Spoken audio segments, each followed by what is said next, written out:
le développement qui s'est produit dans la communauté acadienne, elle est due pas à des subventions gouvernementales, elle est due à la dynamique de sa communauté d'affaires. Ça fait que si on veut continuer d'avancer, c'est là la formule c'est là la formule du succès. C'est là où ça se passe. Ça fait que c'est ça mon idée de base par rapport à ça. Et le rôle du Conseil économique là-dedans, il est primordial parce que c'est un motivateur en soi d'encourager les entreprises. Entre nous autres, c'est un balado qui met en lumière le monde des affaires d'ici, au Nouveau-Brunswick, à travers des parcours authentiques et des personnes engagées qui font avancer nos communautés au quotidien. Bonjour et bienvenue au 4e épisode du balado Entre nous autres. Aujourd'hui, j'ai le plaisir d'accueillir nul autre que Jean Lantaigne. Bonjour, bienvenue. Bonjour. Merci premièrement de votre présence. Merci de vous être déplacé aujourd'hui. Aujourd'hui, je regardais justement ta feuille de route avant d'arriver ici et je me suis dit, je pense que cet homme-là a eu 4 vies. Donc, aujourd'hui, on a beaucoup à parler. Je suis vraiment intéressé. J'ai beaucoup de sujets à aborder. Mais juste avant, pour les personnes qui apprennent à te connaître pour la première fois, comment tu te décris? Oh, ça, c'est toujours difficile, ça, Oui, hein? de se regarder dans le miroir puis dire qui je suis. Ben, je pense que je suis une personne qui a toujours voulu faire ses choses. Depuis que je suis petit gars, j'ai toujours essayé de créer mes propres affaires. Donc, personne autonome, mais travailleur d'équipe. J'aime beaucoup travailler en équipe. J'aime toujours savoir balancer mes idées, où je me situe, où je suis. Puis, ça, je le sais, je suis une espèce de leader naturel parce que les gens m'ont beaucoup suivi dans toutes sortes de projets que j'ai faits. Ça fait que j'arrêterai là pour le moment. Ben super. Ben, encore une fois, aujourd'hui, justement, on va aborder différentes thématiques ou différents sujets de ta carrière. Contrairement à plusieurs entrepreneurs qu'on a reçus, on ne parlera pas juste d'entrepreneuriat. Vous avez eu un parcours aussi dans le municipal, dans la politique, justement, dans l'implication communautaire, fondateur de plusieurs projets. Donc, on aura la chance de tout découvrir ça aujourd'hui. Ma première peut-être question pour toi, c'est qu'est-ce qui t'apporte encore aujourd'hui à t'impliquer autant que tu le fais?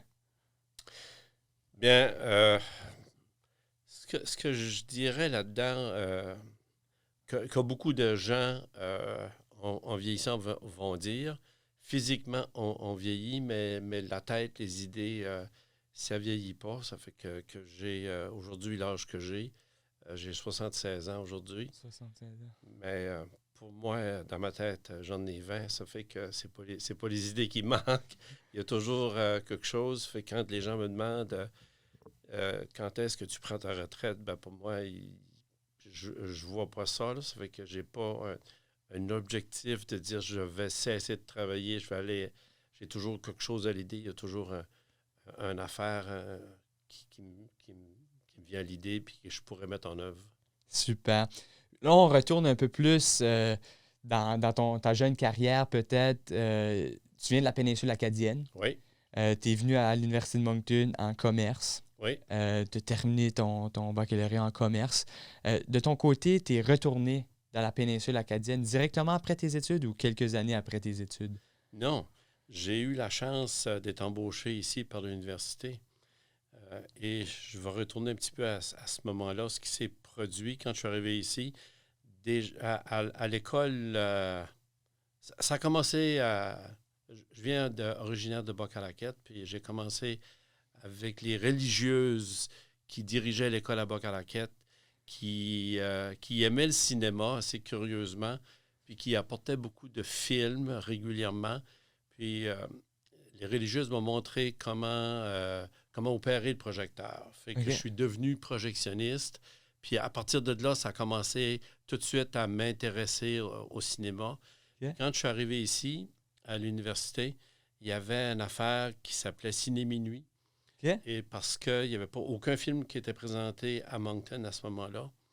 Puis le type qui avait parti ça ils louaient le cinéma Paramount en ville à partir de minuit. Ça fait que ça s'appelait Ciné Minuit. On présentait des films à minuit du soir, des films de répertoire, puis c'est à peu près aux 2 semaines, une fois par mois, quelque chose comme ça. Puis quand ils ont construit l'édifice des sciences infirmières, ils ont installé là-dedans une salle de projection dans le 163N. Il y a encore des diffusions en passant toujours là, ouais. Toujours là. Et à ce moment-là, les professeurs français, il y a beaucoup de professeurs français à ce moment-là qui étaient ici à l'université, qui voulaient fonder un ciné-club. Yeah. Puis je suis allé à la réunion de fondation, si on veut. Puis j'ai abouti à créer cette affaire-là, le Ciné Campus. Ça fait que ça, dans cette affaire-là, à partir de là, avec l'équipe que j'ai montée on présentait des films une fois semaine, à tous les samedis. On a rajouté le dimanche parce qu'on est devenu populaire. On a fini par rajouter un vendredi. On a parti à créer des fins de semaine de cinéma. Je me rappelle, la première, c'était une fin de semaine de cinéma psychologique. OK, wow. Ça prend ça dans le monde universitaire. Et ça a décollé, ça, cette affaire-là. Ça a devenu vraiment important. On présentait maintenant 2 films semaine. On faisait mardi, mercredi, jeudi, puis la fin de semaine. À un point tel que l'université n'était plus d'accord. Ils m'ont convoqué au bureau, puis ils ont dit, le 163N, là, c'est pas une salle de cinéma. Ben, ma réponse, ça a été facile pour moi. J'ai dit, moi, j'en pêche absolument rien. La soirée, la journée que 163N n'est pas disponible parce qu'il y a un cours, il y a une formation, il n'y aura pas de cinéma. Sinon, ben, on va l'utiliser. Et ça, à ce moment-là, il y avait le père Maurice Chamard qui enseignait le cinéma, qui était doyen de la faculté des arts. Il m'a convoqué à son bureau. Puis, il m'a demandé si je voulais siéger sur une affaire qui s'appelait la Société artistique de l'université, parce qu'il voulait quelqu'un de ce secteur-là là-dessus. Et ils avaient toutes sortes d'enjeux avec cette société-là. Puis je me rappelle très bien d'avoir dit dans une réunion avec eux, ben si c'est important pour l'université, ben pourquoi vous embauchez pas quelqu'un pour faire le travail?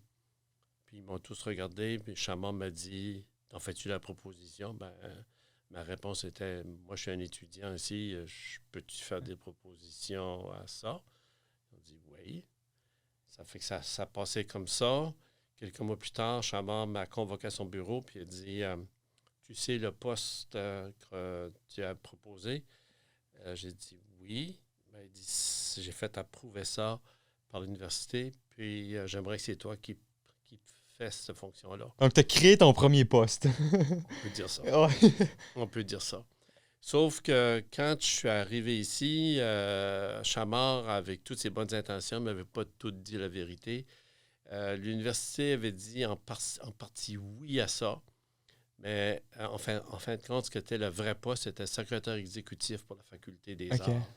Ça fait que j'ai cumulé 2 fonctions dans cette période de temps-là où je dirigeais la société artistique de l'université et mes fonctions de secrétaire exécutif pour la faculté.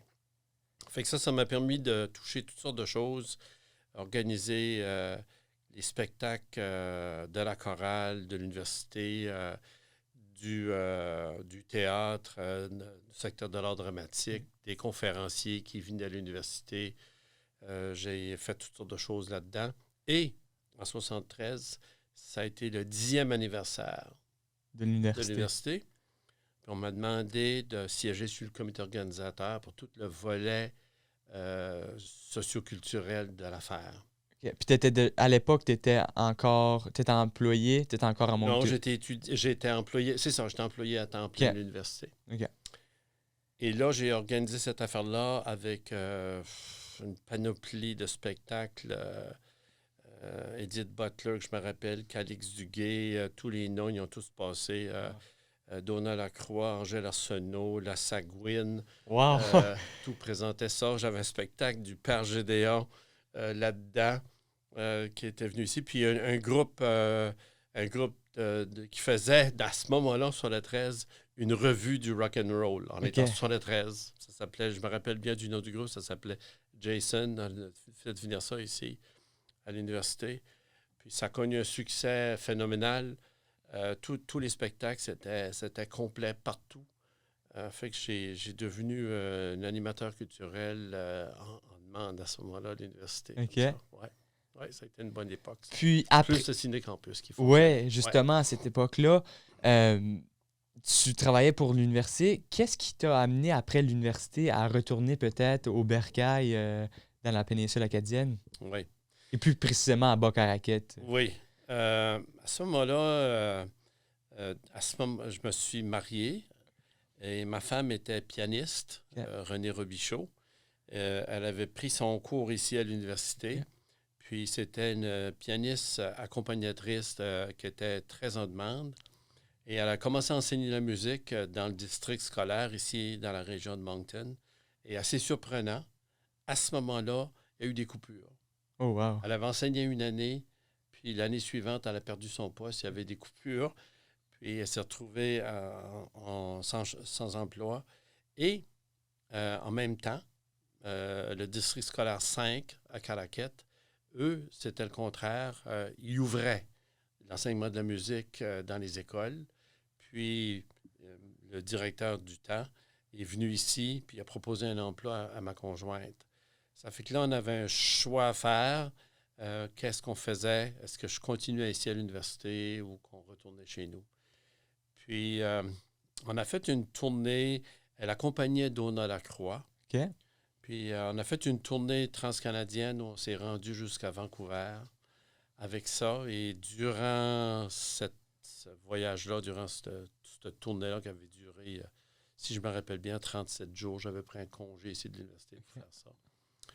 On a décidé de retourner chez nous, puis c'est comme ça que ça s'est produit. Ouais. De là, tu as toujours resté dans la région avec des différentes opportunités. Oui. Et lorsque tu es justement resté en région, qu'est-ce qui a été peut-être ton premier travail ou ton premier projet? J'ai d'abord eu pour un court laps de temps et non pas dans une usine de textile. Okay. Puis ça, j'ai trouvé ça tout un choc. J'étais assistant gérant de production. Puis j'ai fait ça pendant quelques mois, pendant 3 mois, puis il y a une grève qui est arrivée.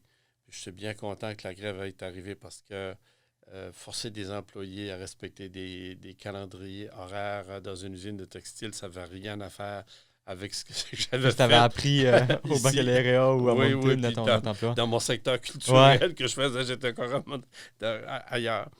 Puis, il y a une grève qui est arrivée à l'usine, ça s'appelait la compagnie Sirtex, des Japonais qui étaient propriétaires de cette usine-là à Calaquet. Et mon beau-père était un homme d'entretien pour la Fédération des caisses populaires. OK. Leur stage, leur édifice à Calaquet. Puis j'allais avec lui, tout simplement pour lui donner un coup de main. Puis à un moment donné, en peinturant un mur à l'intérieur de ça, Martin Légère, qui me connaissait et qui était le DG de la fédération, il m'a demandé, il dit, Jean, qu'est-ce que tu fais ce temps-là? Puis j'ai dit ça, je suis en travail tout de suite parce que la compagnie est en grève. Puis viens donc me voir la semaine prochaine. Fait que j'ai été le voir. Puis à ce moment-là, il m'a dit, ça t'intéresserait-tu, le secteur de l'assurance, parce qu'on cherche un représentant en assurance. Puis il m'a expliqué ça, puis j'ai rencontré celui qui s'occupait du service. Et c'est comme ça que j'ai débuté en assurance, puis j'ai fait ça pendant 9 ans. Fait que j'ai fait de l'assurance vie, de l'assurance générale, de l'assurance commerciale pour une compagnie qui s'appelait dans ce temps-là CIS, qui voulait dire Cooperative Insurance Services, qui par après sont devenus Cooperators. Et j'ai travaillé là pour ces gens-là pendant 9 ans. J'ai adoré ça parce que j'ai connu des milliers de personnes dans la région de la péninsule acadienne avec ce secteur d'assurance-là. Puis je rencontre encore des gens qui me disent « Hey, te rappelles-tu de moi? » Ouais. Wow. T'as assuré ma maison, puis t'as assuré ceci, t'as assuré ça. Incroyable. Puis du côté entrepreneuriat, tu as été entrepreneur pendant 17 ans. Oui. La définition de l'entrepreneuriat, j'avoue que c'est très large, donc on pourrait dire que plusieurs personnes sont entrepreneurs. Moi, je suis très ouvert à cette définition bien large de l'entrepreneuriat. Mais concrètement, de ton côté, t'as acheté ou t'as créé Oui, j'ai parti l'entreprise. J'ai toujours été mélomane, j'ai toujours aimé beaucoup la musique. OK. J'étais à l'université, j'étais aussi DJ, là. OK. Sans le savoir, dans ce temps-là, c'était pas ça, on n'appelait pas ça de même, ça n'existait même pas, ça. Quand je dis que tu as vraiment eu 4 vies, je pense que j'ai raison, puis je vais le confirmer à la fin de ce balado ici. Les parties d'étudiants, c'est là, à traîner des équipements de son, là, j'avais ça. Puis ça, il y avait très peu d'étudiants qui avaient ça à ce moment-là, mais moi, j'avais tout cet équipement-là. OK. Avec des parties que je n'ai faites là, à l'université. Puis, évidemment, fait des parties avec de l'équipement de son. Chez nous, les gens me disaient, toi, tu connais la musique, tu m'aiderais-tu à choisir un système de son? Ça fait que souvent, je montais à Moncton magasiner pour ces gens-là, puis achète ça, puis achète ça, puis achète ça. Puis c'est là que j'ai eu l'idée de dire, avec ma femme qui était professeure de musique, je devrais peut-être partir un magasin de ça. OK. Fait que c'est comme ça que j'ai parti à une entreprise qui s'appelait Le Son Stéréo. OK. Et on a commencé à vendre des équipements. Puis c'est assez particulier parce que quand j'ai ouvert ça, j'avais acheté... Il faut dire que là-dedans, j'avais acheté une entreprise qui était un Radio Shack. OK. Puis il y avait quelques guitares. Puis quand le représentant qui vendait au magasin ces guitares-là s'est présenté chez nous, je lui dis, moi, je ne vends plus ça, je ne vends pas ça, je ne vendrai pas ça. C'est un magasin d'équipement sonore. Ben, il dit, le type qui avait ça faisait pas pire avec ça, puis tu devrais peut-être considérer ça. Ben, j'ai dit, c'est pas 3-4 guitares qui va faire que ça va fonctionner. Ouais. Je vais faire un deal avec toi. Si tu veux, apporte-en au moins une douzaine. Et on verra bien dans 3 mois ce que c'est que ça va donner.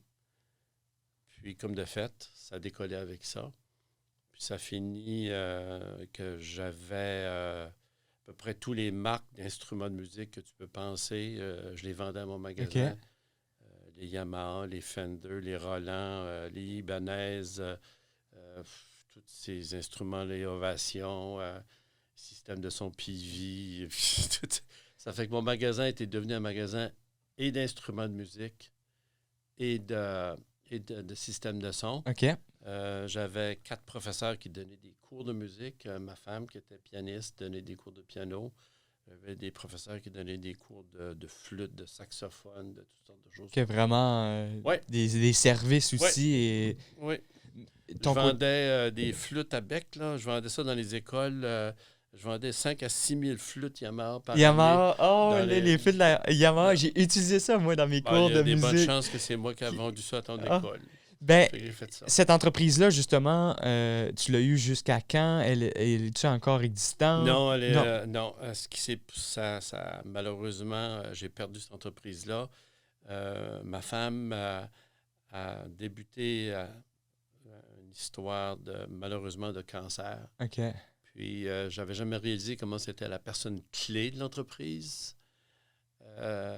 Et ça finit qu'avec tout ça, avec son décès là-dedans, le magasin a fermé. Et déjà là, il y avait une grosse tendance à cet effet-là. J'avais été à Chicago dans une conférence. On parle beaucoup du Winter CES qui a lieu à Vegas. Mais à l'époque, il y en avait 2. Il y avait un l'été, ça s'appelait le Summer CES, qui s'était à Chicago. C'est quoi ça au juste? Consumer Electronic Show. OK. Où tout l'équipement électronique, tout ce site-là, tout ce qui est ici dedans, était présent, avec toutes les compagnies que vous pouvez connaître, vous pouvez penser. Puis à ce moment-là, j'ai rencontré quelqu'un qui travaillait à l'époque, ça s'appelait The Price Club, ce qui est devenu Costco. Oh, wow! Et elle m'a dit, cette dame-là, en jasant avec elle, parce qu'elle demeure au même hôtel que moi, elle m'a dit, si j'ai un conseil à te donner. Elle dit, on va rentrer au Canada d'ici 2 ans. Puis avec ce que j'en sais, avec ce que tu me dis, tu devrais vendre ça, tu devrais fermer ça. Parce que quand on va rentrer, ça va être très difficile pour vous autres. Wow! J'ai ri d'elle, ni plus ni moins. Ouais. Mais elle avait parfaitement raison. Puis à ce moment-là, j'aurais dû suivre son conseil. Est-ce que son conseil a peut-être influencé ta façon d'opérer cette entreprise-là? Est-ce que tu avais toujours ça en tête, que cette personne-là va peut-être impacter à vie mon entreprise? Est-ce que Non, ça t'a marqué un peu? ça ne m'a pas marqué, mais ça m'est revenu quand j'ai commencé à connaître les difficultés OK. des gros qui arrivaient puis qui vendaient du matériel moins cher comme moi je pouvais l'acheter. Ah, là, j'ai compris que j'étais vraiment mal pris. Mais quand tu es sur le plancher de danse, Ouais. c'est pas facile de s'en sortir. Ça fait que ça finit. Ouais. Est-ce que là, elle t'a proposé peut-être de t'acheter ou à l'époque, c'était juste un Non, conseil un peu c'est mal juste un placé? conseil. C'est juste un conseil. OK. Ouais, c'est juste un conseil comme ça. Puis elle avait raison. Elle savait ce qu'elle Ce qu'elle disait. C'est ça. Ouais. Puis tu as aussi créé les chalets du Bas-Caraquet, J'allais de la plage. Oui. celle de la Oui, plage, ça, plus précisément. ça, c'est plus tard. À un moment donné, là, je suis devenu maire de la municipalité et on est dans du travail à voir qu'est-ce que c'est qu'on peut faire sur le volet touristique. Puis on a un terrain disponible à la plage qui est là. Puis on hésite. Qu'est-ce qu'on fait avec ça? Est-ce qu'on fait un camping? Est-ce qu'on fait un stationnement pour des roulottes? Est-ce qu'on construit des chalets? Puis c'est là que j'ai commencé à penser à ce projet de chalet-là. OK. Oui. Puis j'ai parti de cette entreprise-là, puis on a construit 17 chalets qui sont toujours là, d'ailleurs, Oui. puis qui roulent Que j'y étais super bien. Ouais. pendant 2 étés de suite Oui. au chalet, que c'est super beau sur le bord de la Sur le bord de la plage. plage. Ces chalets-là, j'imagine que tu as vendu, tu n'es plus... Non, je suis toujours président de ça. Ah, tu es toujours président? OK. Toujours président de ça. Puis la compagnie est toujours là, puis ça fonctionne toujours. Oui. Oui. Il y a maintenant quelques propriétaires qui ont repris leur chalet parce que c'est un concept de propriétaire avec des bails. OK. Avec des bails avec des baux de location Oui. en contrat. Mais on réussit à fonctionner encore. Ça marche toujours. Oui. OK. Toujours très en demande. Oui, ce projet-là. Oui. Est-ce que tu as l'intention éventuellement ou les investisseurs peut-être de vendre? Il y a beaucoup de pression pour qu'on fasse d'autres choses. OK. Puis on réfléchit à ça. Qu'est-ce qu'on pourrait faire? Malheureusement, l'avenue des fameux Airbnb nuit énormément au développement du secteur touristique dans ce type d'accommodation-là. C'est pas que je suis nécessairement contre la possibilité pour les gens de louer des facilités d'hébergement à moindre coût. Mais quand on vient à réaliser des plans d'affaires dans des petites localités comme Caraquet, Bas-Caraquet, ça devient complexe. Puis justement, ça serait quoi peut-être un exemple de projet qui pourrait avoir lieu, ces chalets-là? Peut-être les pourparlers que, entre nous autres, comme c'est le nom du balado aussi, j'aimerais un peu plonger dans ce côté-là. Ouais. Ben, si, à mon avis, il y a deux options. Il y a deux options possibles. Il y a une tendance à des expériences d'hébergement, puis on voit ça avec des choses comme du camping. Là, tu sais, OK, oui. Il y a beaucoup de petites installations, mais je dirais plus près de la nature, ce côté expérience. Là, tu vois que la jeunesse cherche ce type de volet-là.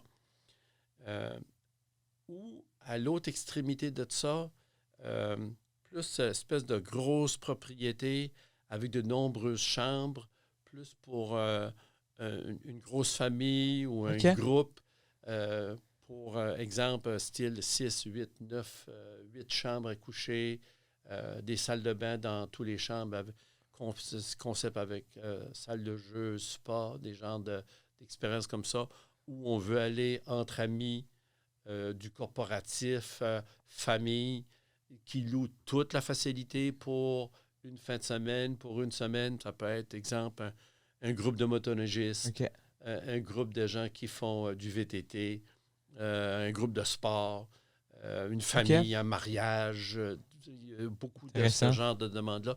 Mais je pense que la propriété pour une chambre, 2 chambres, je pense que le concept du Airbnb s'est accaparé de ce volet-là. Puis ça va être difficile pour l'industrie qui veut tenter de se nicher dans ce type d'accommodation-là pour les prochaines années. Intéressant. Intéressant. Puis là, on parle d'entreprise. Je ne sais pas si tu as eu d'autres entreprises ou d'autres projets entrepreneuriaux de ce genre, mais j'aimerais retourner du côté municipal. OK. Vous avez mentionné justement dans la partie de cette transition-là que tu avais plus d'emploi, que tu as aussi été maire de Boc-à-Raquette. Qu'est-ce qui t'a emporté en politique municipale? Ah, OK. Celle-là, elle est facile. C'est le port de Plaisance. C'est quoi l'apport de Plaisance? Il y avait un port de Plaisance. Le port. Le port de Plaisance. OK, c'est un port, excuse-moi. Un port de Plaisance qui est toujours là d'ailleurs, qui appartenait à ce moment-là à la municipalité, puis qui avait connu un énorme succès. Ça fonctionnait, c'était très populaire, très en demande. Il y avait non seulement la marina comme telle était pleine, mais en plus de ça, il y avait une vie autour de la marina. Il y avait un restaurant qui fonctionnait là à plein régime. Ouais. Bon. Et des orchestres qui jouaient là les fins de semaine. Puis c'était très en demande. Puis tout d'un coup, ça s'est mis à péricliter. Puis ça descendait. Ouais. Puis ça a venu en sérieuse difficulté financière. Puis ça appartenait à la municipalité. OK. Et... rappelle-moi juste avant les dates là, de ton mandat de mairie. De ce mandat-là, pour nous situer un peu. Fouiller dans ma mémoire, je dirais que c'est milieu des années 90 à peu près, ça, à ce moment-là. Oui. OK. Ça. Oui, dans les années 90. Puis mon frère est venu me voir puis il a dit moi, je considère d'aller à la municipalité comme conseiller pour qu'on reprenne cette histoire de port de Plaisance-là qu'on risque de perdre. Puis on aimerait que tu te présentes comme conseiller. Ah. Puis j'avais déjà travaillé comme président du conseil scolaire chez nous, puis siégé sur le conseil d'administration de l'hôpital. J'ai dit OK, je vais y aller. Puis je me suis présenté, j'ai été élu sans acclamation, il n'y a personne qui s'est opposé à ma candidature. Puis c'est comme ça que j'ai rentré en politique municipale. Fait que le maire qui était là à ce moment-là, avec qui j'ai travaillé, qui s'appelait Gaston Moore.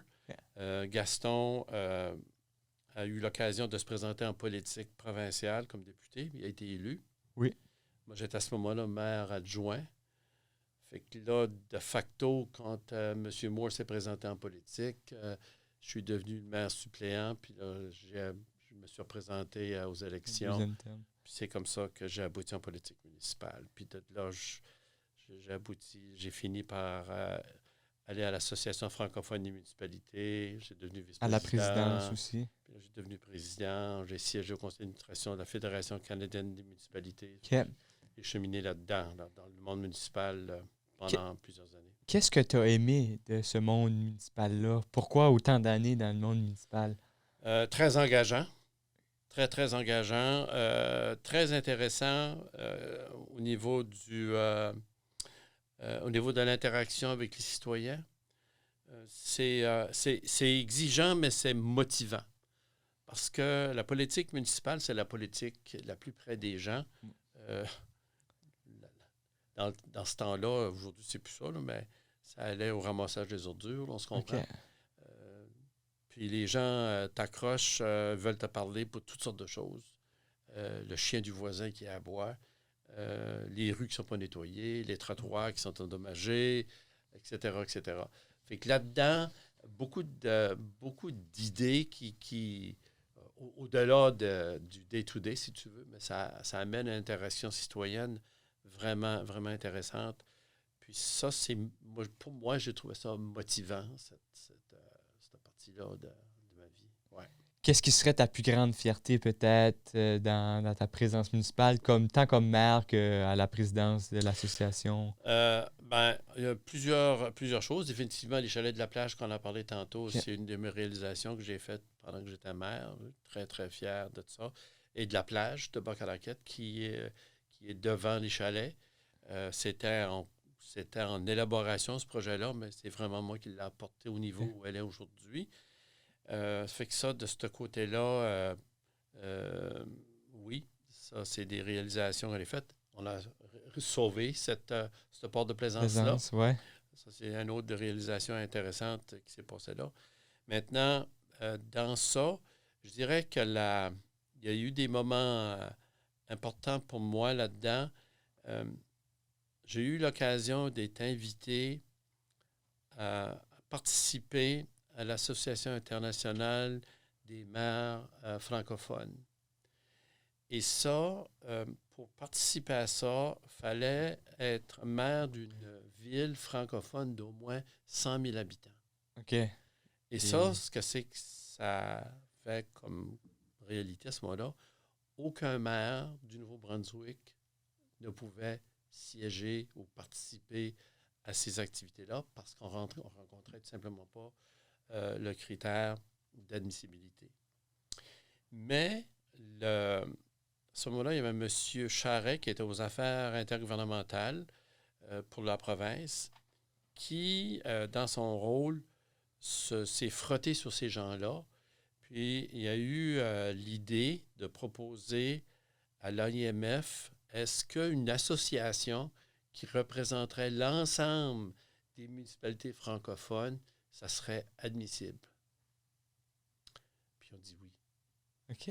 Ça fait qu'ils ont dit oui, on pourrait considérer ça. Et à ce moment-là, on m'a demandé d'aller rencontrer ces gens-là. Et c'était le maire de France, M. Bertrand Delanoë, qui était maire à ce moment-là et qui était le président de l'AIMF. Fait que j'ai été représenté tous nos villes et villages à cette activité-là, à cette affaire-là.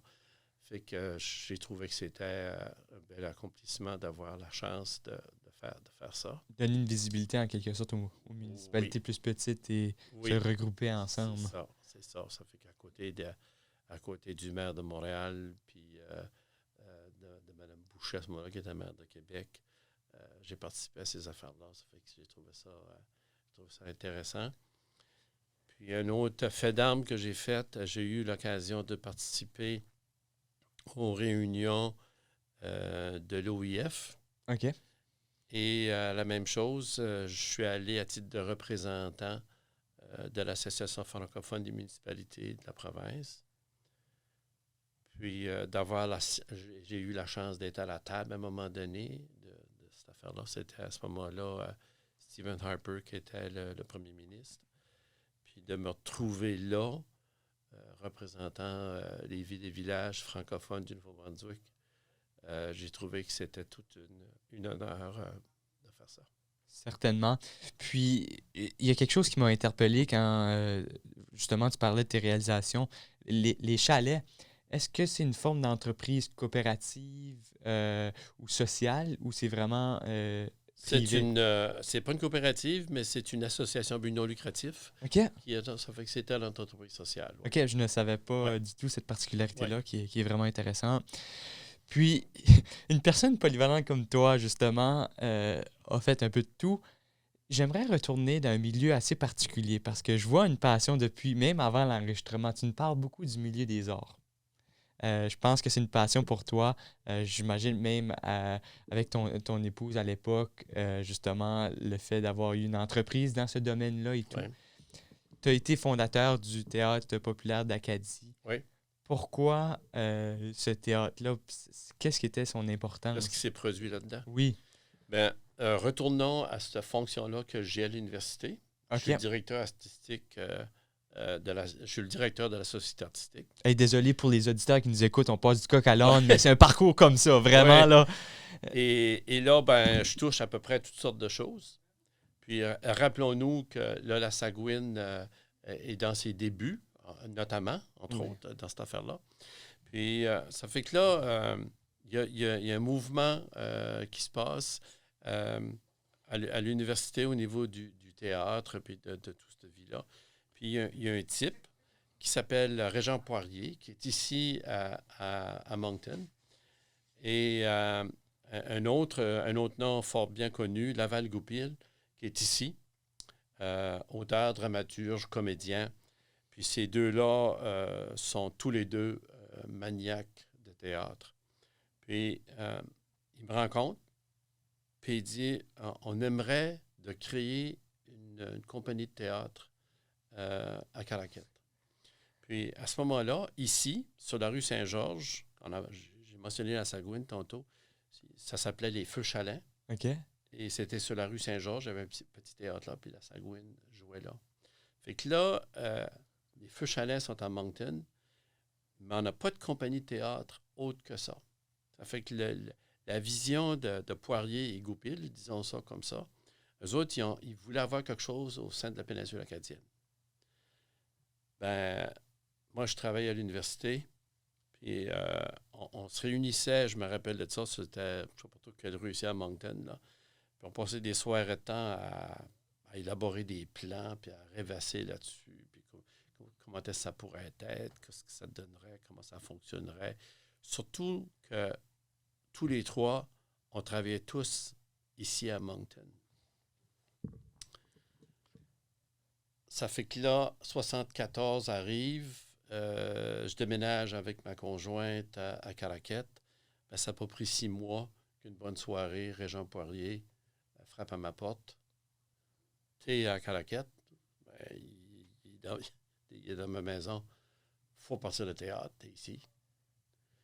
Lui, il était toujours à Moncton à ce moment-là. Il dit, si on part ça, moi, je déménage. Oups! Fait que là, c'était une grosse décision à prendre parce que moi, je n'étais pas si convaincu que ça qu'on pouvait fonctionner ça. Puis, et à ce moment-là, le maire à Caraquette, c'était un certain M. Lorenzo Moret, qui était un homme d'affaires très dynamique, puis lui aussi visionnaire dans toutes sortes de choses. Ça fait que c'était pas un gars nécessairement dans le domaine artistique, encore moins dans le domaine du théâtre. Mais Poirier a réussi à convaincre M. Moret que ça pourrait être une idée pour la ville de partir un théâtre, puis il y avait une facilité qui pouvait être disponible. Puis Moret a fini par nous dire oui.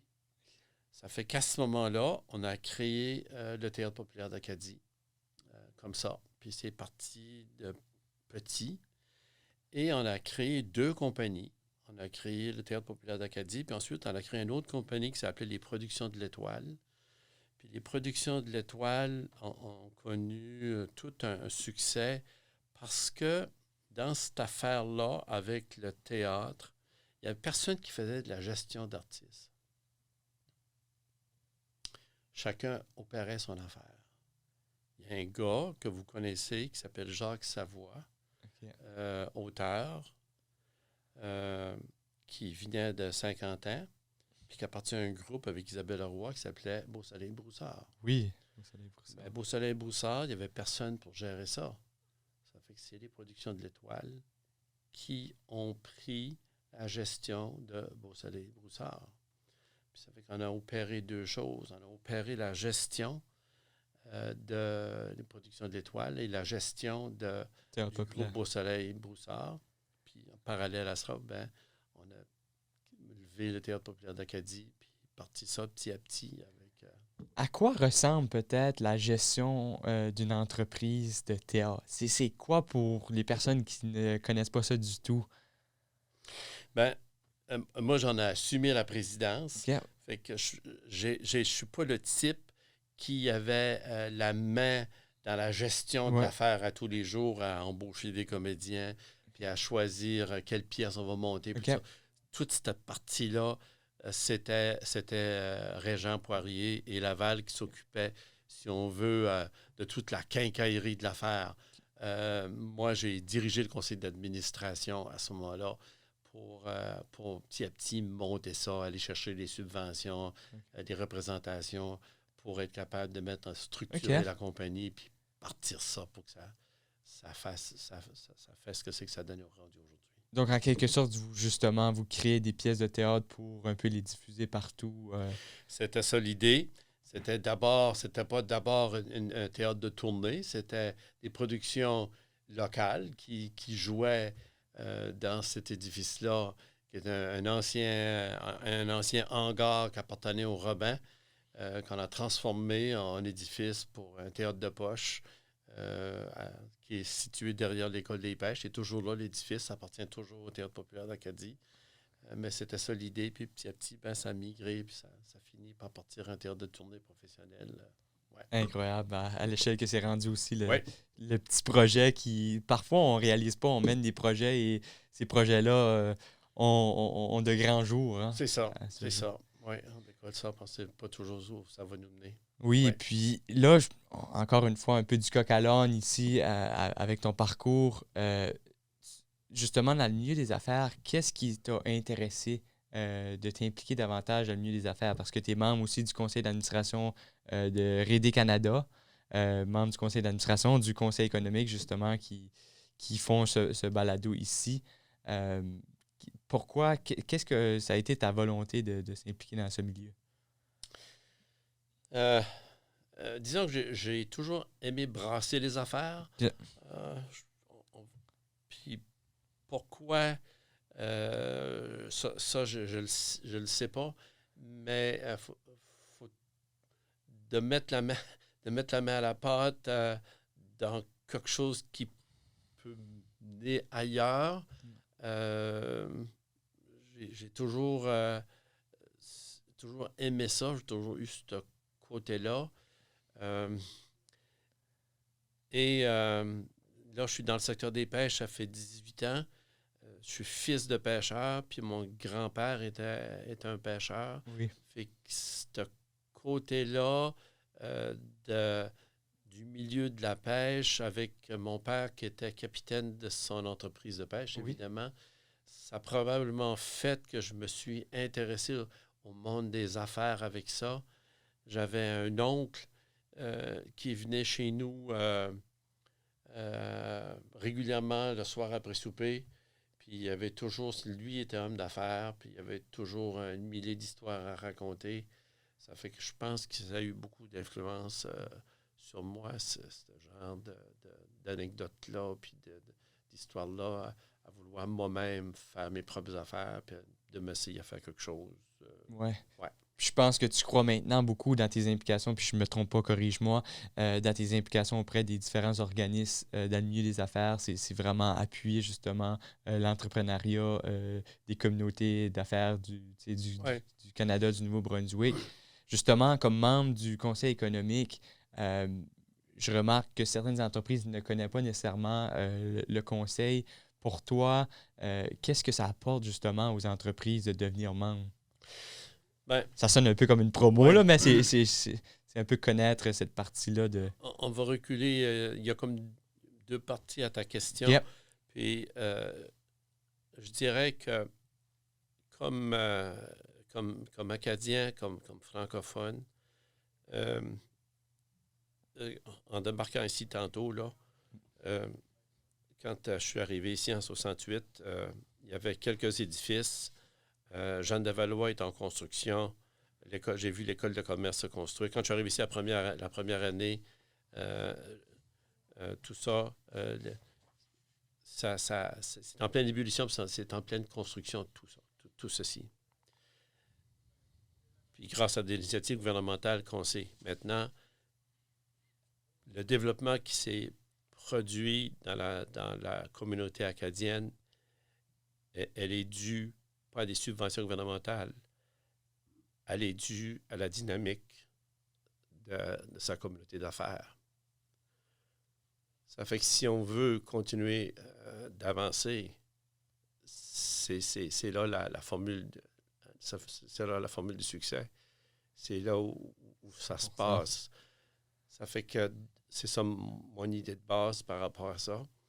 Et le rôle du conseil économique là-dedans, il est primordial parce que c'est un motivateur en soi d'encourager les entreprises à mieux faire, à créer davantage d'emplois, à créer davantage de richesses. Et à ce moment-là, qui fait qu'on est capable de garder notre génération ici, au Nouveau-Brunswick francophone. Et on ne s'en aperçoit pas de la... Je dirais pas que c'est sournois. C'est pas que c'est sournois, mais il y a beaucoup d'entreprises qui viennent recruter ici. OK. Les universités Oui. francophones viennent recruter chez nous, chercher les meilleurs cerveaux, parce qu'ils ont vite compris qu'il y a beaucoup de talent dans notre coin. Ça fait qu'ils viennent ici. Maintenant, si on ne fait rien puis qu'on laisse les meilleurs partir, ben, je ne veux pas dire que ceux qui restent n'ont pas rien à apporter, mais si on veut si on veut avoir du succès, il faut être capable d'avoir des leaders qui vont s'occuper de ça. Puis je pense que le Conseil économique a un grand rôle à jouer dans ce concept. Justement, les lumières qui voyagent avec nous. Donc, justement, le Conseil économique, on a parlé, bien sûr, c'est beaucoup plus large. Il y a une mission beaucoup plus large, mais pour une petite entreprise, ça serait quoi un avantage pour elle de se joindre au Conseil économique comme membre? On n'est pas là, le Conseil économique n'est pas là nécessairement pour donner un bénéfice matériel immédiat, puis de dire joins-toi au Conseil économique, puis demain matin, parce que tu es membre du Conseil économique, ton entreprise va connaître le succès. Mais le fait que tu es supporté par cette communauté-là et ensuite de ça, que tu es capable de faire valoir tes points que tu veux, que tu as besoin pour développer ton entreprise, puis d'assurer une voix auprès des autorités gouvernementales. Ça, c'est le rôle du Conseil économique. Il est capable d'influencer des politiques, réussir à convaincre les gouvernements à mettre en place les infrastructures qu'on a besoin pour assurer que non seulement ton entreprise, mais toutes les entreprises fonctionnent bien. Ça fait que je pense que c'est le genre de support que le Conseil économique vient apporter à nos entrepreneurs. Un support nécessaire, justement. Là, peut-être juste avant de conclure, tu as parlé des pêches. Je ne peux pas terminer ce balado-là sans parler du monde des pêches. C'est un monde fascinant, extrêmement fascinant. Puis je présume que tu t'es impliqué par l'intérêt familial des pêches. Mais qu'est-ce qui t'a apporté vraiment dans la fédération? Je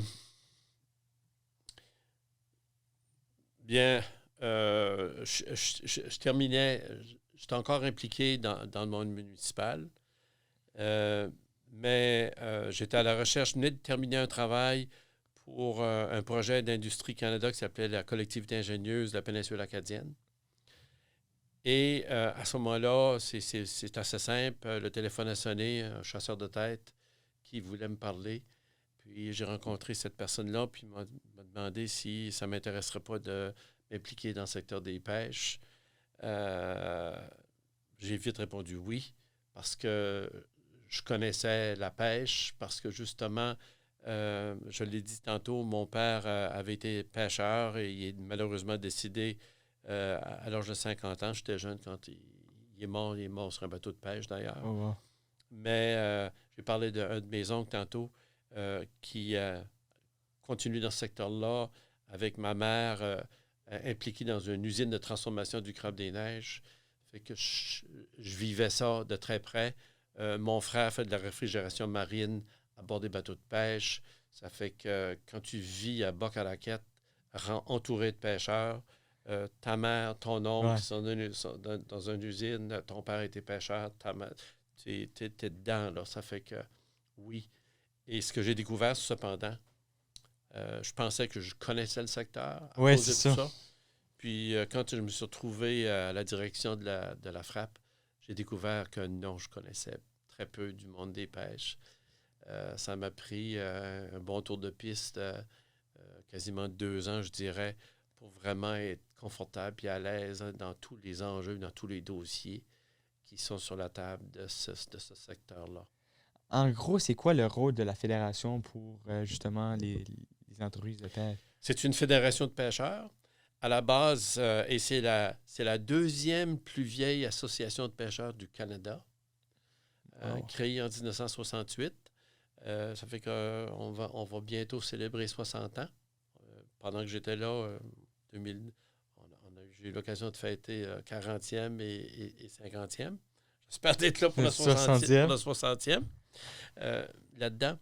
Et à ce moment-là, la FRAP veut dire Fédération régionale acadienne des pêcheurs professionnels. Quand on regarde le logo, il y a 5 palmes d'hélice. Donc, fédération, 5 associations. Il y avait une association de seineurs de harengs qui, malheureusement, est partie parce qu'on n'a plus d'harengs sur nos côtes. Fait que ce secteur-là est décédé. La même chose pour le poisson de fond. On avait une association de pêcheurs poissons de fond, donc on parle ici de morue principalement. C'est parti. Fait que la fédération, elle est composée maintenant de 3 associations. Une association de pêcheurs crabiers, une association de pêcheurs crevettiers et un FEDAM, on a une association de membres d'équipage. Fait que ces 3 associations-là forment la fédération. Le rôle principal de la fédération, évidemment, représentation auprès des gouvernements. Donc, on parle du ministère des Pêches et ministère du Transport Canada, qui sont les deux ministères importants sur la scène fédérale. Sur le plan provincial, on touche au ministère provincial des Pêches. Et là, on vient toucher la transformation, tout le secteur de la transformation qui relève du ministère provincial. Fait qu'on joue, si on veut, sur ces axes-là. Évidemment, le service aux membres. Oui, comme toute fédération. Oui, c'est ça. Fait qu'on a au-delà de près de 200 pêcheurs dans ces associations-là qui sont membres chez nous. Et on offre aussi des services. On a un service d'assurance collective qu'on gère pour eux. Okay. On a un plan d'assurance maritime parce que ces gros bateaux-là que vous voyez quand vous venez dans la péninsule acadienne, c'est très, très dispendieux. On n'assure pas ça à la porte d'à côté. Non, là. C'est ça. Puis justement, le milieu des pêches est considéré quand même un milieu assez risqué en termes de blessures, en termes de péripéties de vie, si je peux appeler ça comme ça. J'ai pas le terme m'échappe. C'est un milieu assez... les mots m'échappent, là. Mais comment arrivez-vous justement à contrôler ou à... c'est un secteur difficile. Premièrement, au niveau de la sécurité. Sécurité, merci. Je ne sais pas qu'est-ce qui m'est arrivé dans le mot. Au niveau de la sécurité en mer, le critère numéro 1, c'est la formation. Ça, c'est la formation. Formation, sensibilisation. Maintenant, au jour d'aujourd'hui, les leçons apprises sont tellement là. Les pêcheurs sont de plus en plus conscients de leur sécurité, de ce qui peut arriver. Et tout ça, c'est avec la sensibilisation, de 1. Puis de 2, avec les changements climatiques, on a de plus en plus de gros vents, de grosses tempêtes. Et ça amène une prise de conscience qu'on veut pas. Ça amène les gens à être davantage prudents sur leur bateau. Mais on n'est jamais assez. On donne très souvent des refreshers, si on veut. Oui. On va donner des ateliers. Puis on va toujours... beaucoup de formation, sensibilisation. On va toujours jouer sur cet angle-là, d'une part. Ensuite, il y a tout l'aspect de la pêche, contrairement aux autres secteurs. Et puis, le parallèle le plus près qu'on pourrait faire avec ça, ça serait le secteur de l'agriculture. Mais dans le cas de l'agriculture, j'osais avec Frédéric Dion de l'Association des acériculteurs, ils ont des arbres de planter. Ils n'ont tant. Le producteur de patates va planter tant de patates. Dans le cas de la pêche, on ne sait pas. Ouais. On ne sème rien. Ils vont à la pêche. Ouais. Ça fait que le terme est... On va même l'utiliser en anecdote. On va à la pêche, on va pas une job. Ouais. OK? Tout simplement pour dire, on va s'essayer. On n'est pas assuré de rien. Le pêcheur qui va, ne serait-ce qui va sur le bout du quai taquiner le poisson, là, ou sur le bord de la rivière, il va à la pêche, puis il espère qu'il va peut-être en capturer un, il va peut-être en capturer 2.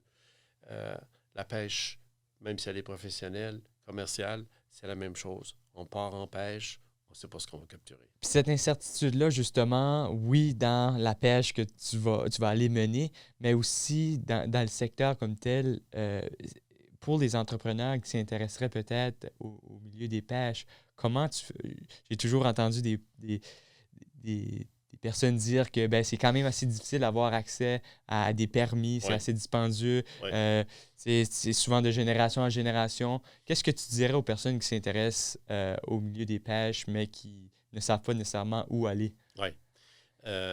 Non, c'est un secteur très difficile à entrer dedans parce que tu peux pas dire demain matin, je pars mon entreprise de pêche. Oui, c'est ça, comme n'importe C'est quelle autre c'est entreprise. pas décider d'ouvrir un magasin de chaussures Non, exactement. sur le bord de la rue, là. C'est pas ça du tout, là. Et ça, cette question de l'accès à du contingent, de l'accès à un permis, c'est difficile. Puis en contrepartie, c'est aussi difficile d'avoir de la relève en pêche Ouais. à cause de ces conditions-là qui sont là aujourd'hui, qu'on vit. Et c'est une préoccupation que le secteur a.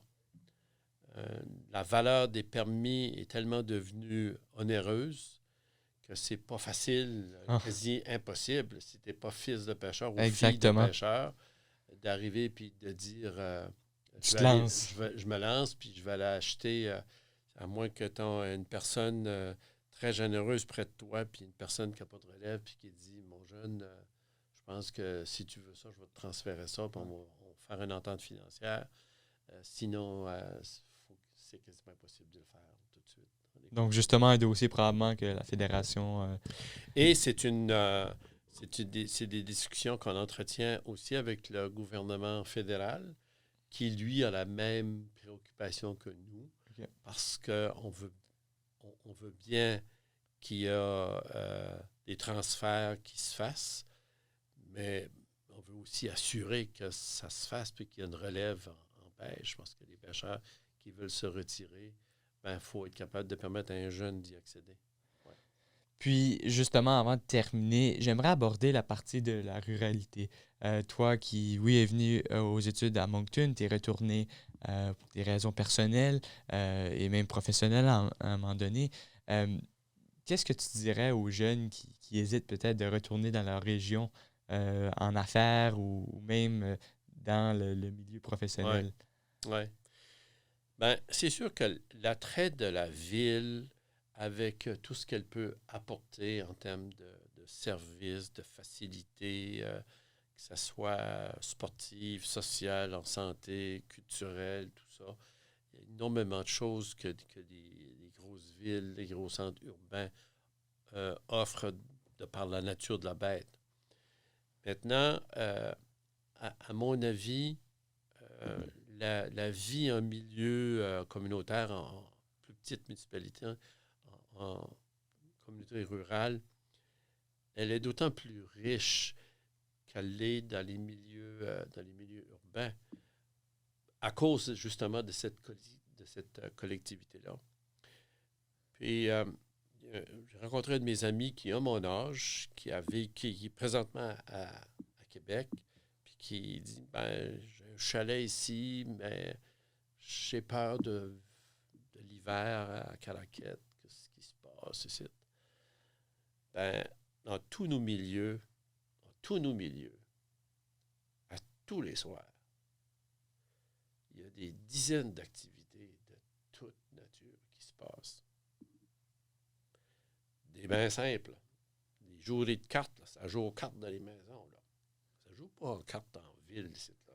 Non, ça ne fait pas ça. Là.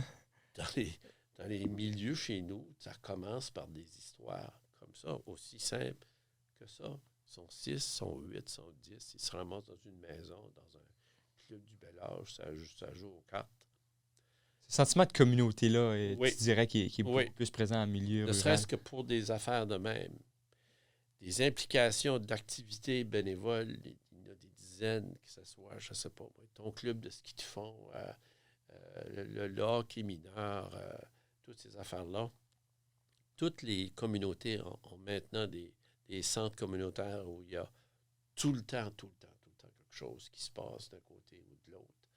Fait que si une personne veut s'en aller dans sa maison, dans son appartement, puis ne pas bouger, ça ne sera pas différent de la ville, parce qu'il fera la même chose en ville. Mais dans nos milieux, partout, que ce soit dans le Restigouche, dans le Madawaska, dans Kent, ici dans le sud-est, partout où tu vas aller, tu n'as qu'à regarder autour de toi, puis il y a toutes sortes de choses qui se passent. Plein d'opportunités à saisir. À saisir.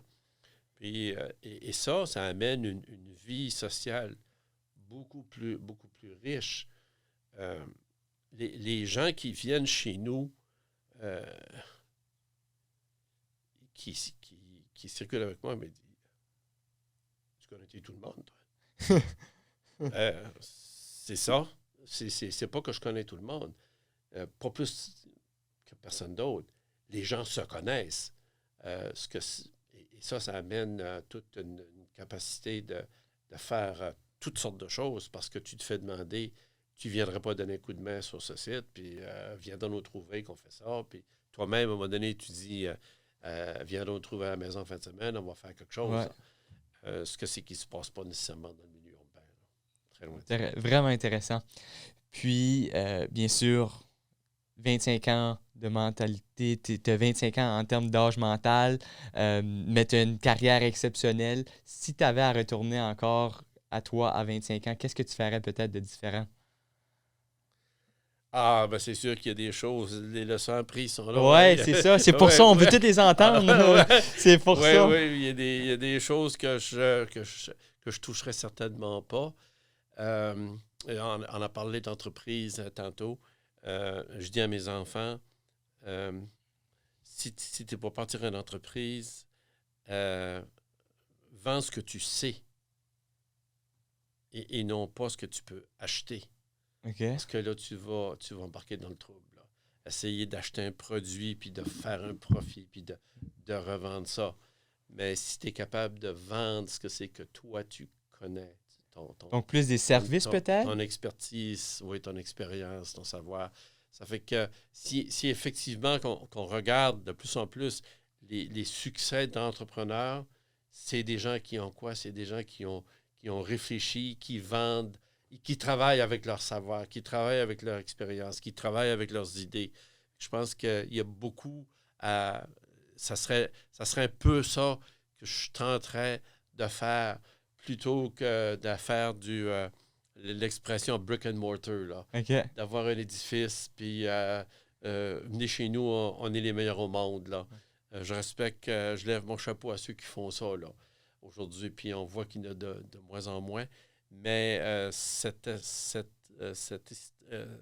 importance-là de développer des connaissances et d'être capable de partager ça à d'autres, je pense que ce serait ça le genre de choses que je voudrais travailler à faire. Et je réalise que c'est un peu ce que je fais à l'instant. À l'instant. Intéressant. Puis on termine toujours le balado en disant, c'est le nom du balado, entre nous autres. Puis là, ça termine toujours comme ça. Entre nous autres, ça serait quoi la clé du succès en entrepreneuriat ou dans les différents milieux professionnels? Je dirais certainement, la première chose, c'est d'avoir confiance en soi. Puis deuxièmement, de ne pas avoir peur de se tromper. Puis c'est pas à cause que ça n'a pas marché du premier coup. Faut que tu te relèves. Oui, la persévérance. C'est ça, la persévérance. Bien, merci beaucoup, Jean, de ta présence aujourd'hui au balado. 4e épisode déjà. Ça avance vite. Merci à toutes les personnes également qui nous écoutent.